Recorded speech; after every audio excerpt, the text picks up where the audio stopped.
Hello, everyone. I saw Oppenheimer again, and I'd like to share my thoughts. The music to this film is impeccable. It works in a way that it can feel like you're inside of Oppenheimer's head, like an engine is running, that certain pieces of knowledge are coming together, that his anxiety of trying to explore a world that only he can really see in theory is a world that can have such a dramatic impact on humanity overall. It is such a beautiful opening to showcase a man that is troubled slightly, but the intensity that he has through the eyes of Cillian Murphy and the acting that Cillian Murphy brings to making Oppenheimer come to life is absolutely extraordinary. And for sure, I feel that Cillian Murphy will be at the top of the ticket when it comes to the Academy Awards. I really enjoy the pace and how quickly we get to understand what is going through Oppenheimer's mind, at least of trying to fit in the current academia, but having that great conversation with Kenneth Branagh's character, and Kenneth Branagh talking about music. And it's one thing that you can read music, it's another that you can to hear the music. And he asks Oppenheimer, can you hear the music? And Oppenheimer had gone to 2 of his lectures, and he had asked the same question. You see him raise his hand real quick to ask the question, but you don't see the question being asked. And in the conversation, Kenneth Branagh's character is telling him, like, you asked the same question. Why did you ask the same question? He said, well, I didn't like your answer the first time before the second time I did. And I didn't get if it was because Oppenheimer had learned more, that even though it was the same answer, at first Oppenheimer thought, oh, wait, this doesn't make sense. But then he started to learn more and it did make sense. That's what I took away from that conversation. But if it was the other way around, I get it. But just that quick dialogue of really setting the stage for the intelligence of these people was great. And I took a lot more of that in the second time around. Oppenheimer being lost in the world only he can see. When you see those rings hovering for a little bit, at the very end, when it's like he's imagining it in his mind, looking up, I think, towards some books or something else in the background, it turns into the atomic symbol for a brief second, like it's about to turn into that symbol. And I thought that was so cool. I totally missed that the first time around. But we're familiar with the atomic symbol, at least my generation, the millennial generation, because we've seen it all the time. But to, again, remember there was a time and a place where that symbol did not exist, or nobody really knew what it was in order to articulate what atomic meant. And I found that to be just really cool visually to showcase that, where this is about to happen. This type of symbol, this atomic age is about to come to life because this person can visualize it. Theory can only take you so far.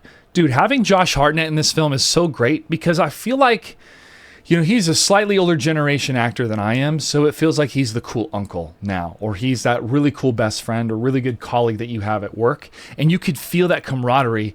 And I love the line that he says where, I don't want to talk about it, I just want to vote for it. And to really respect people that maybe, can either ride the fence or have sympathy on both sides, or however you want to express it. Somebody that is still able to put their politics aside and their coworkers' politics aside and work together and create a friendship. And I think that's something that America should really continue to embrace and be proud of, that we can have private beliefs at home and we can keep those beliefs separate from the workplace and from our government, right? Separation of church and state. We kind of still have a problem with that, but that's a different video. The writing is so impeccable in this film that there's no fat.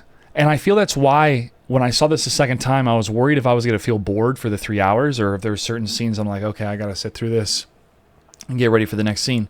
That did not happen. It is so fast, back and forth. Every word, every line not only fits, but every line feels important. And the second time, the mix did feel a lot better, way better. It sounded a lot better, at least, where I could understand what the characters were saying. It could be maybe a better dialed in theater. It could be where I was sitting in the theater. It could be a lot of different factors, but it felt like I could hear every single word every character was saying the entire time. Maybe they fixed the mix and sent an update. The growing threat and animosity towards the Jews in Europe, you feel that in a couple conversations when you have Oppie talking to his friend on the train and just feeling this growing threat, and just to feel it in their words of like, hey, do you feel something's kind of off here? Are you homesick? And making sure that he eats.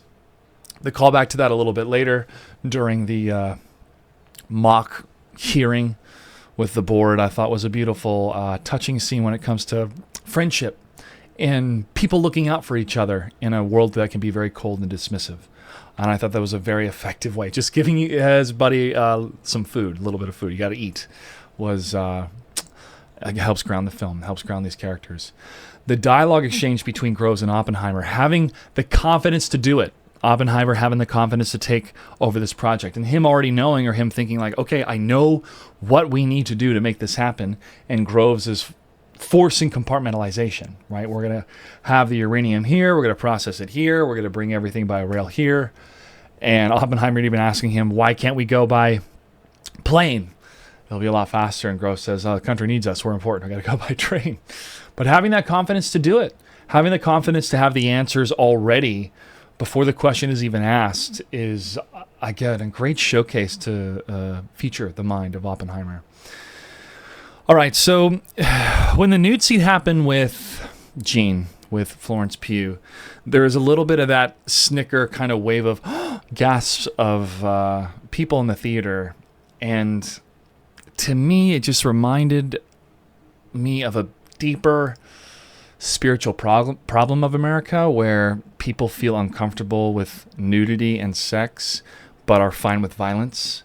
I mean, again, this film is about the greatest destructive force humanity has ever created, and folks are scoffing at seeing a pair of breasts. Again, I get it from kind of their point of view of like, well, I wasn't expecting this, blah, blah, blah, blah.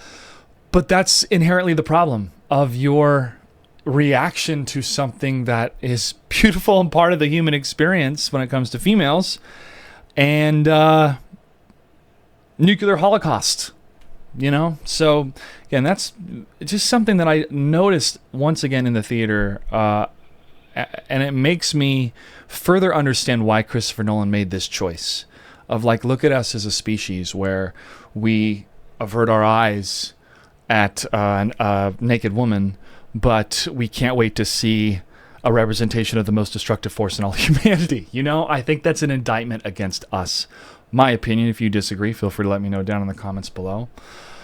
All right, moving on. So Jack Quaid, dude, I love seeing this guy in everything. He's so great in The Boys. I remember seeing him in this updated music video for a song by Creedence Clearwater Revival, and he's wearing a really awesome flannel jacket. I think he and I have the same jacket.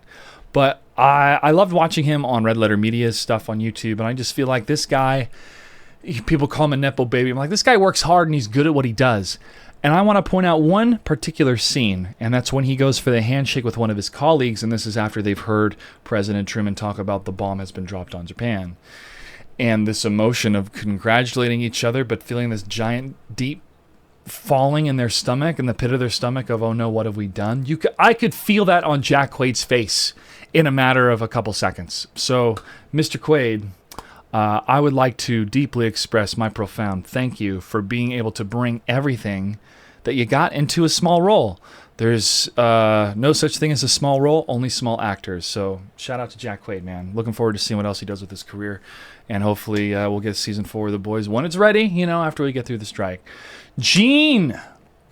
Dude, I think Jean was murdered. And I remember seeing that black glove pop up over her hair. And I thought, wait, Oppenheimer, he's thinking like, did she do this or was she murdered? And he talked about she took barbiturates, but there was something else in her blood, and he was trying to come to grips with everything. And it really allowed me to be in Oppenheimer's mind again, thinking like, oh, because she's a communist and because I saw her, because we were having an affair, that she got killed by my government, which is totally possible. Another thing that I noticed was that Oppenheimer kept mentioning Roosevelt. And if Oppenheimer could describe his politics, I would think it would be Roosevelt Democrat. I think he even says something like that, you know, New Deal Democrat. And the vision Roosevelt had for the world is so astounding and profound, and the great work that he did to get through the Great Depression and through the World War II and staying on for 4 terms. I mean, the guy left quite a legacy. And you could really feel this new energy of the American experience. And for people to have a safety net and a better way of life by utilizing all of the best ideas that were around them. in society, to improve upon it, not have to be beholden to the traditions of old, be they religions or feudalism or both. I mean, they went hand in hand. The inclusion of the United Nations and our allies, and Oppenheimer saying, "Aren't they our ally? Aren't they our ally?" And at first thinking like, "Oh, Oppenheimer, you're so naive." But 27 million Soviets died in World War II. 27 million. You know who is responsible for winning World War II? The Allies for sure, but the lion's share goes to the Soviet Union. And there's been so much propaganda here in America that has not only wiped away the laurels of the victory of the Soviet Union hand in hand with ours, but has leaned so heavily into, because we invented the bomb, there was no more war. We are the ones that stopped World War II. That is a dismissal of all of the people that died on the ground, both in Japan, fighting that war until the bombs dropped, but also the entire Soviet Union, Yugoslavians, Ukrainians, and so many that died during that time. Remember, Pearl Harbor was the only, quote-unquote American soil that saw warfare, where everybody else shipped out. And it was a very different experience for Europe and for the Soviet Union. And unfortunately, there was a lot of hardliners in the political realm that were leaning in to Truman's ear, telling him that, the Soviet Union is not living up to their deal, to their promises that they made Roosevelt, and these hardliners were representatives of big corporations and other entities that hated socialism so much that anything that wrapped in one different type of government, communism, but had some, socialistic ideas, were so against it, so adamantly against it, that they were willing to murder hundreds of thousands, if not millions of people. Okay, I'm going on a tangent here, but this is the bigger picture. This is the bigger picture of what's going on. This is a fight between the rich and everybody else, which seems to repeat itself over and over and over and over and over again. Leslie Groves is quoted as, there was no doubt in his mind for this maybe less than 2 weeks, his whole life, that the real enemy was the USSR, was the Soviet Union. So the entire attitude after Germany had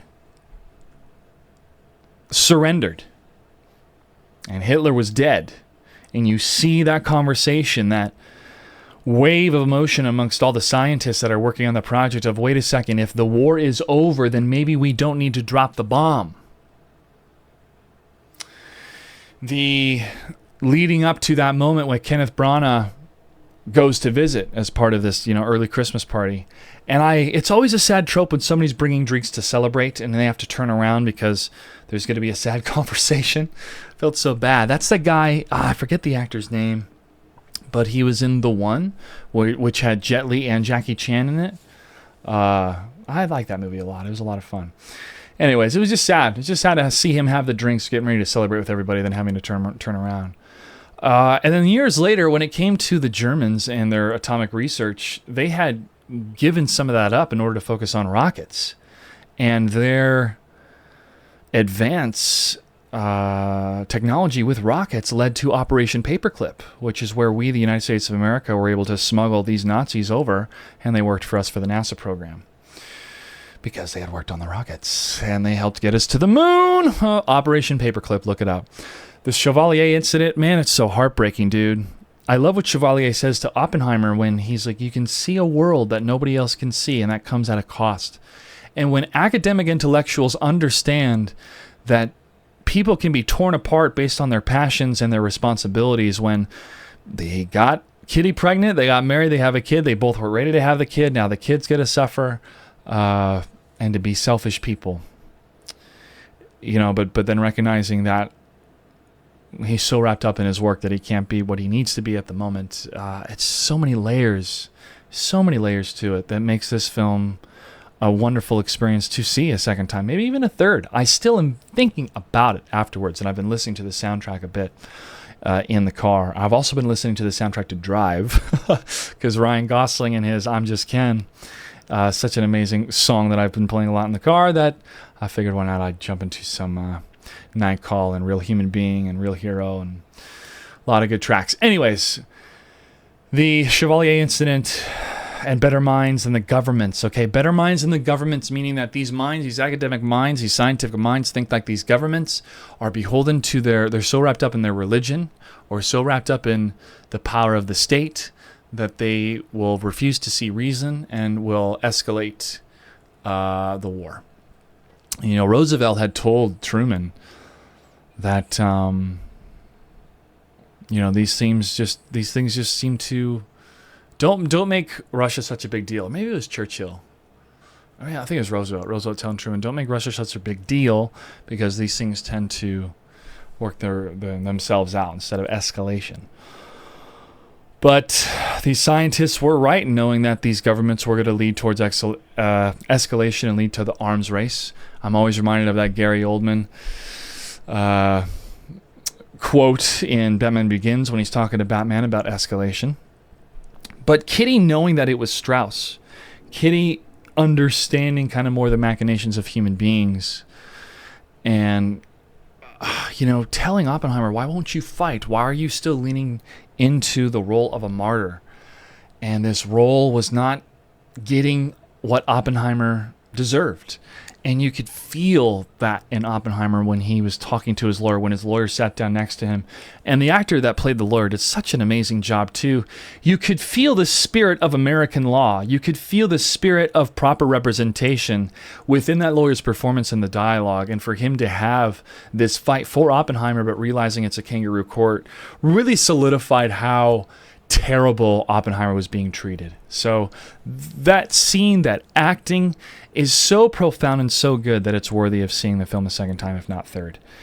The hydrogen bomb. This is a topic, and there's a clip of the real teller in one of the episodes of the Untold History of the United States by Oliver Stone, which I highly recommend. Start it from the very first episode, because the very first episode starts with the Trinity test. And I'm going to quote what he says here towards the end. I'm going to paraphrase it, but it has stuck with me. And watching this film again and watching a video by GDF on YouTube and watching the Untold History of the United States, it has changed my opinion about us dropping the bomb. And that opinion also is that it's so complicated and multi-layered, but getting deeper and deeper into the layers and knowing all the facts and looking at the repercussions now, having that opinion change, I think is a profound experience, is something that art can do. And that opinion stems from my junior high self talking about it with a teacher, the teacher echoing that propaganda, innocently so, believing it to be true of, we would have had so many people die if we invaded. And that is a true statement as well. But did we have to kill 300,000 people in order to make that statement? Especially people that were so ready to have peace, that were ready to surrender. There was one thing holding them up. And I'll get to that in a second. Let me get back to the hydrogen bomb one more time. Oppenheimer would not conform to add to the arms race. He did not want the hydrogen bomb system research to continue because he knew it would add to escalation. And that's what you get at the end of that shouting match, when he feels like, what we did, we thought we were doing the right thing, but then we knew this hydrogen system would go further, and we would build something, and then the Soviets would build something bigger, and we'd build something bigger, and it would continue until everybody was dead. So Oppenheimer did not want to conform to add to the arms race. That's why he was against the hydrogen research and why he did what he did in order to not add to it. Did we need to drop the bomb on Japan? My opinion has changed. No, we did not. I used to think that, yes, we saved a lot of people's lives by preventing an invasion or adding more lives to the invasion. We didn't need to invade. Now, this is conjecture based off of a lot of evidence and quotes of the people at the time, but in particular, a lot of the cables that were being sent from the emperor to his prime minister, suing for peace, trying to work with the Russians for peace. But we, the Americans, and one of the probably biggest mistakes that Roosevelt ever did in his presidency was that Japan had to surrender unconditionally. And that meant that if the United States or the Russians went in and killed their emperor or put him on trial, it was akin to killing their god.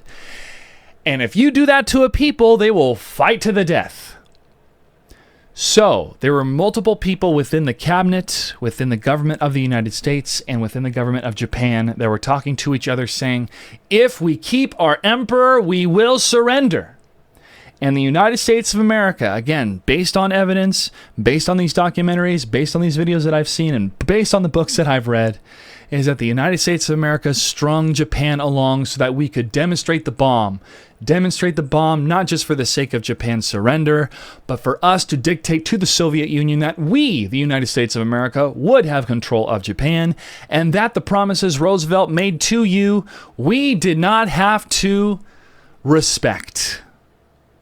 Because we have the bomb. Now we get to dictate the terms. We're not going to pay you the reparations that Roosevelt promised you, Stalin, because we have the bomb. That's what happened. And so when you go through the film and you have a better context of that entire exchange of power and how Truman's demeanor changed knowing that the test was beyond expectations, and he started to dictate what was going to happen in the rooms with the Russian leadership, things got scary and continue to be scary. If we had kept our promises that President Roosevelt had made to Stalin, maybe we would not be in the world we are today. I'm not saying Stalin's a good guy either. Everything is complicated and tough, and especially in this time with Russia. Russia is definitely not the good guys in what's happening today. But that is also a long, convoluted conversation with encroachment on the account of NATO and what we have done surrounding them, and then the Warsaw Pact in response to feeling surrounded. And Japan is also guilty of murdering many Chinese, over 300,000, enslaving Koreans. So the nation of Japan, which had been firebombed so much by us in Tokyo, killing 100,000 people, and so many cities had been destroyed in Japan that wasn't really the factor that Japan was surrendering. It could have been 80 planes and thousands of bombs, or one plane or one bomb. That's not the reason why Japan surrendered, because of the bombs. They surrendered because Russia was about to invade. And they knew that if Russia invaded with their land army, it was game over. They would be absolutely crushed. And what the Russians did to their emperor a number of years ago, they would probably do to their emperor. And they preferred to surrender. And the great irony is the emperor got to stay. So we dropped these two nukes to showcase, my opinion, folks, we dropped these two nukes to showcase the fire and wrath that we were capable of as the United States of America, which is such a stark turn from the morality that we used to have. We used to be so appalled if anybody did any bombing runs at night. But then the Royal Air Force started to bomb at night, and even though it was killing way more civilians, it was tougher to shoot at planes at night. And so we started to change and do the same thing. And look at us now with drone strikes and blowing up weddings and all sorts of stuff. It is complicated. But when it comes down to the amount of blood that has been shed in the name of war, in order to achieve peace, you wonder, was it even worth it? Was it even worth it? I'm going to end with this. This is a quote from General Dwight D. Eisenhower.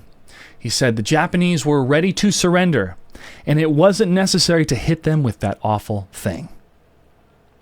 This event, to paraphrase Oliver Stone, this event, the Trinity test and the launching of Fat Man and Little Boy on Nagasaki and Hiroshima, turned the United States of America from a refuge of freedom built by our founding fathers into a militarized state. And at the very end of Oppenheimer, when you have that conversation... Oh, Einstein, by the way, here's another paraphrase for you. Einstein said one of his greatest mistakes was sending the letter to Roosevelt telling him that there is a possibility for a bomb. with this new understanding of science. I believe it was Roosevelt. Anyways, sending that letter to the president, what he felt one of his greatest mistakes. So for the United States of America to be a refuge of freedom built by our founding fathers turn into a militarized state, look at the state of where we are as a nation today. Look at the amount of money that we spend on the military machine that is a policeman around the world. And what a policeman does is take down anybody that doesn't conform to the social norms of the state. And the social norms of the state right now is that corporations win, no matter what. Whew, we're getting into some deep water, folks, but seeing this film a second time made me think of all that. It made me think of what it means to be an American. It made me think of the atrocities that we went to at length in order to prove a point. And I'm not saying any other nation is innocent, but I would expect that we, the American people, would come to grips with what we have done and what we're capable of. And so I feel at that very end, that scene with Oppenheimer and Einstein, it's one of the most heartbreaking scenes, I think, in all of cinema.